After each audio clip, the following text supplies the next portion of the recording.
Mon parcours en santé mentale, ça a commencé assez tôt. J'avais environ 11 ou 12 ans, fin du primaire, début de l'école secondaire. Je vivais de l'intimidation à l'école. Mes parents se sont séparés quand j'avais 14 ans, donc les années qui ont précédé leur séparation ont été difficiles. J'ai vécu des déceptions amoureuses comme beaucoup de jeunes.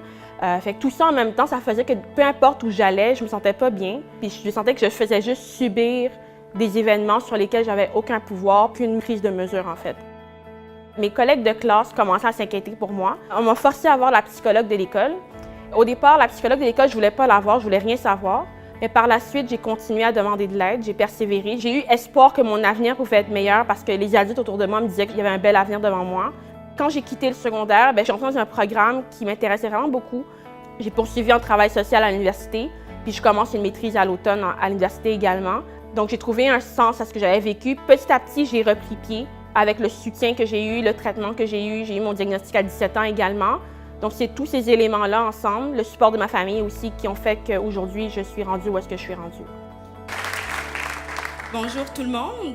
Donc, vous avez sans doute remarqué que Quand j'ai décidé en 2015 de parler ouvertement de mon histoire, j'ai fait une conférence TEDx à Québec qui s'appelle « Le rétablissement santé mentale, c'est possible ». Puis quand ma famille l'a vu, j'ai senti qu'il y a eu un rapprochement, puis qu'ils ont compris qui j'étais, puis qu'ils ont compris qu'est-ce que je traversais parce que j'ai décidé de prendre l'initiative d'en parler. Je vous cite une pionnière sur la question du rétablissement au Québec. Le rétablissement est un processus unique, débutant là où la personne décide de ne plus donner le pouvoir à la maladie de contrôler toute sa vie. Pour moi, la première étape, c'est pas nécessairement d'en parler dans des conférences ou de faire ça en grandiose. Des fois, c'est de parler à une personne de confiance, un ami, de voir un professionnel, de trouver des projets qui sont significatifs pour soi. Il y a différentes solutions selon les personnes, puis il faut une combinaison de solutions, je pense, pour s'en sortir. Puis si ça prend du temps avant d'en parler, c'est correct aussi. Faut se respecter puis s'écouter aussi là-dedans, je dirais. Pour moi, être un visage de la santé mentale, c'est vraiment très important parce que j'aimerais que ce soit quelque chose que les jeunes abordent d'emblée, qu'ils disent aussi facilement qu'ils ne se sentent pas bien, qu'ils sont anxieux, puis que ça soit reconnu comme étant correct de le dire, que c'est pas comme une faiblesse, puis qu'on voit plus de personnes qui sont rétablies qui en parlent pour donner de l'espoir à ceux qui ont peut-être plus de difficultés en ce moment.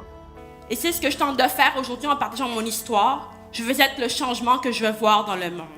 J'ai hâte au jour où on va parler de santé mentale un peu comme on parle de santé physique, puis qu'on voit la santé comme étant un tout, comme étant holistique.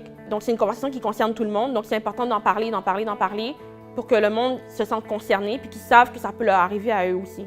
Et je me suis donné de nouvelles possibilités avec ou sans la présence de symptômes ou de limites engendrées par la maladie mentale. C'est l'espoir d'une vie meilleure. Merci.